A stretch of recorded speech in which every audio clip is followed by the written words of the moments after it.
Murakaza neza kuri channel yacu.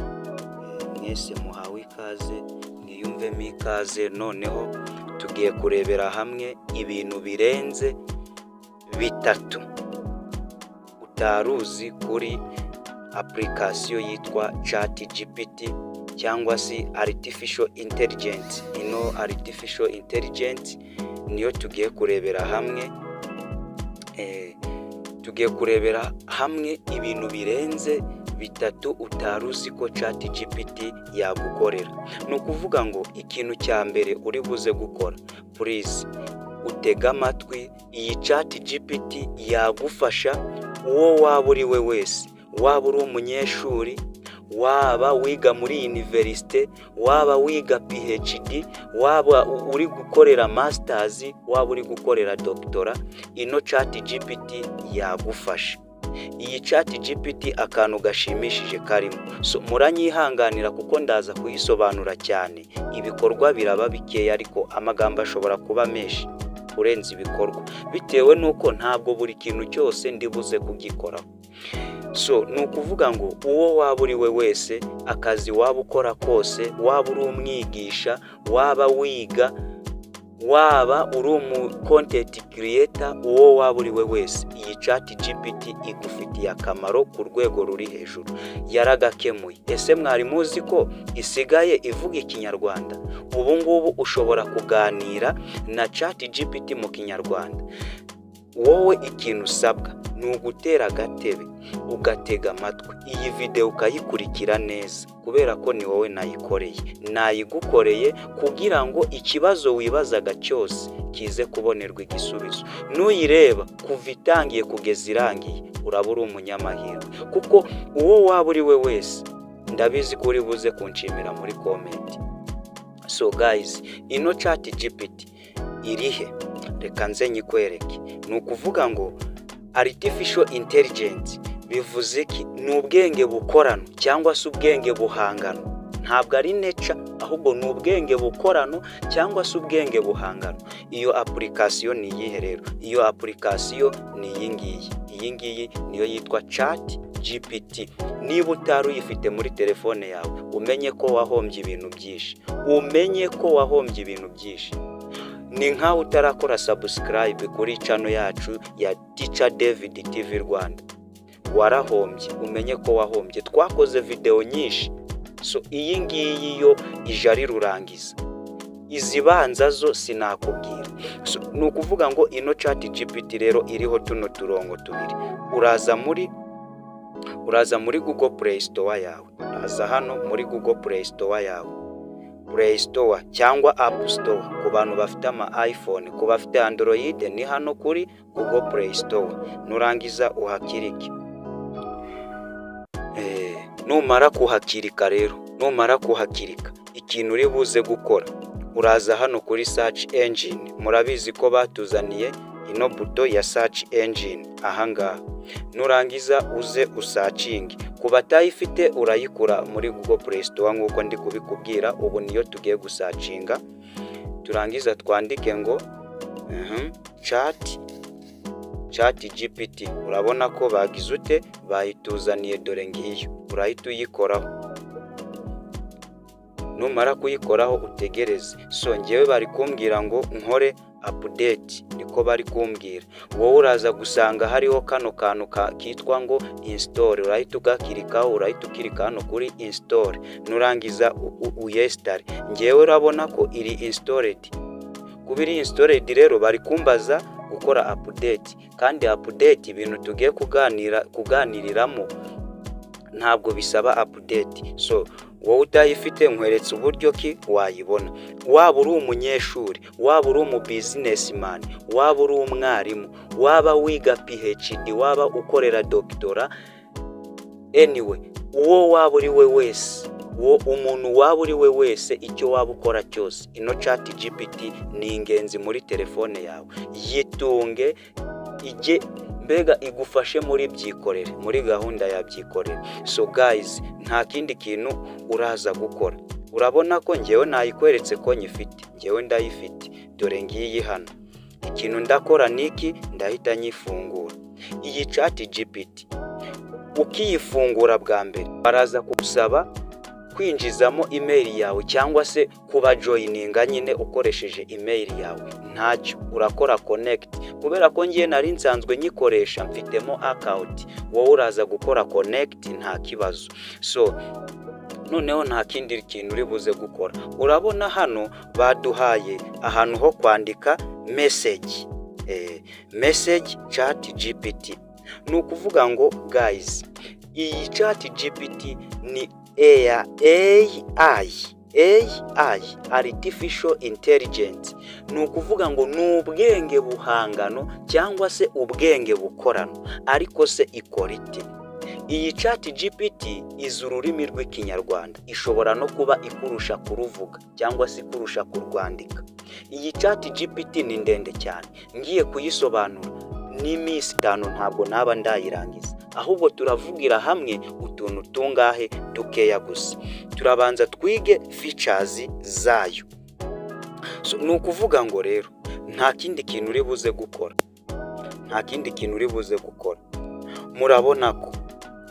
murabona ko hano dufite akantu ka plus, aka kantu iyo ugakiritseho ni ukuvuga ngo hano ino chat GPT ishobora kukwigisha ururimi rw'icyongereza. Reka nze mbikwereke kandi nambivuge mu kinyarwanda. Reka nze mbikwereke. Uraza nk'ibisanzwe wandike hariya hari guteraguza hano hari guteraguza aka kantu k'agakoni. Aha ngaha niho tugiye kwandika. Ngiye kuyibwira ngo mwiriwe neza, kanze wumve. Iyo urangije ukora kuri kano kantu k'umukara kari kureba hejuru, niko ukoraho. Reka nzurebe, reba ukuntu insubije. Irambwiye ngo mwiriwe neza, bite byawe? Wabibonye? Izi kinyarwanda ku rwego ruri hejuru. Ni byiza. Kanyisubize ngo ni byiza. Ndanditse ngo ni byiza, reka ngasendingire hano. Ni byiza. Kanzurebe. Reba hano ukuntu insubije. Irambwiye ngo ni byiza kubyumva. Ni byiza kubyumva. None se waba ushaka kunguka iki uyu munsi? Uri kumva ukuntu insubije? None se waba ushaka kunguka iki uyu munsi? Reka nze nyibwire ngo nyigisha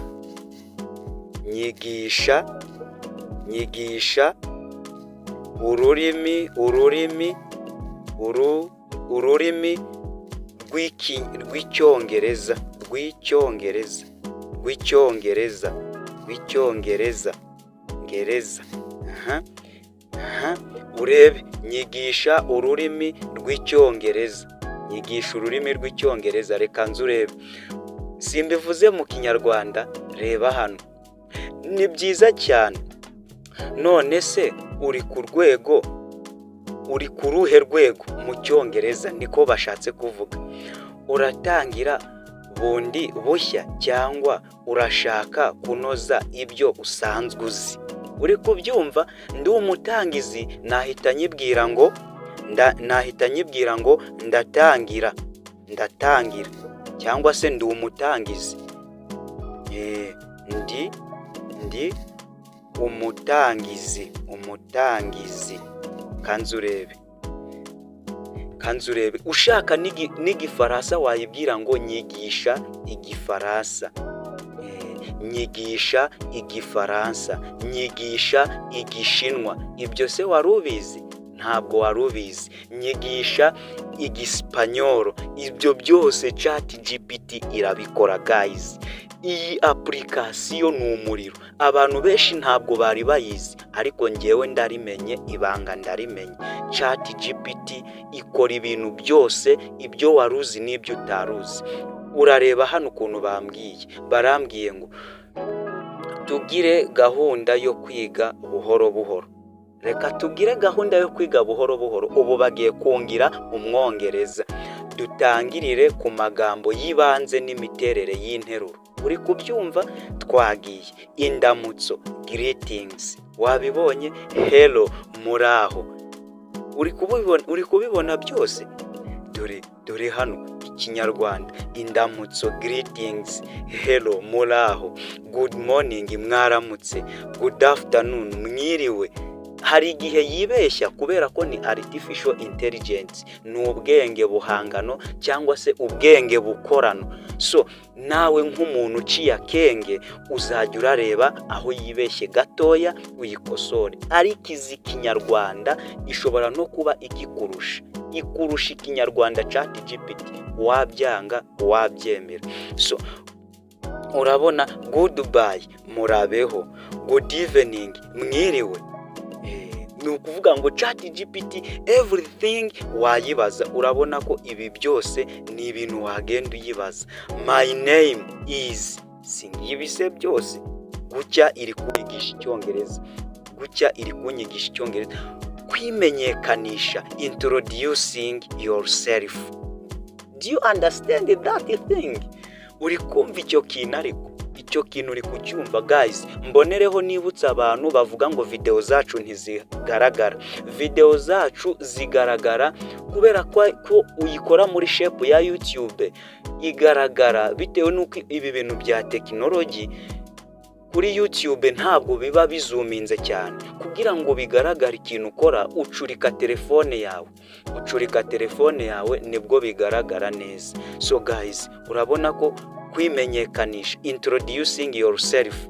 My name is, nitwa, I am from Rwanda, nkomoka mu Rwanda.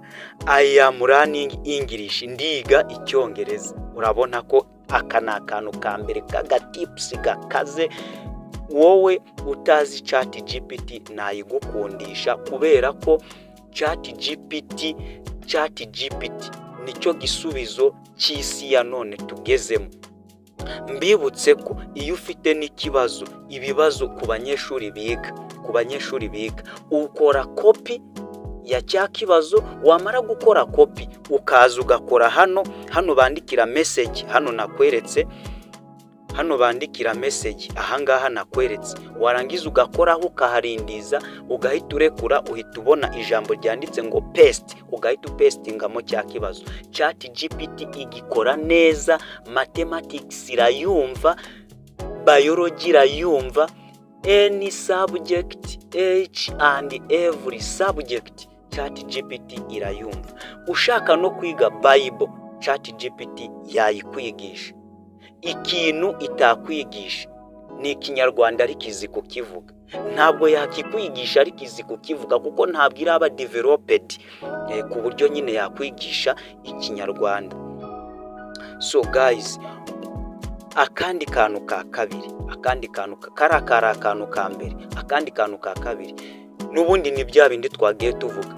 Iyi ChatGPT wayibaza ikibazo cyose. Reka dufate urugero. What is cell? What is cell? Question mark. Barezi bari mudukunda, namwe mwese mwiga, ChatGPT ni ingirakamaro mu buzima bwacu, ni ingirakamaro. Reka tuyikunde kandi tuyikundishe n'abandi bose. A cell, do you see? Reka tuzamure hano ahangaha. A cell is the basic unit of life in all living organisms. It is the smallest structure that can carry. Do you see? That can carry. Urabona ibi byose ni ibintu ChatGPT igenda isubiza. Guys, ushaka wayigisha n'inama, ukayibwira ati ngira inama konca abantu ko mfite abakunzi babiri, none wangira iyihe nama? Tuyigisha inama, oya nawe urayigisha inama, irahita ikubwira inama, irahita ikubwira ngo gutendeka ntabwo ari byiza, nirangiza ikubwire ngo ibintu byose uzakora hari igihe bazagutamaza, niko irahita ikubwira. Wowe ugerageze uyibwire ngo ngira inama ko mfite abakunzi babiri kandi bose nkaba mbakunda kimwe, wangira iyihe nama? ChatGPT irakubwira inama.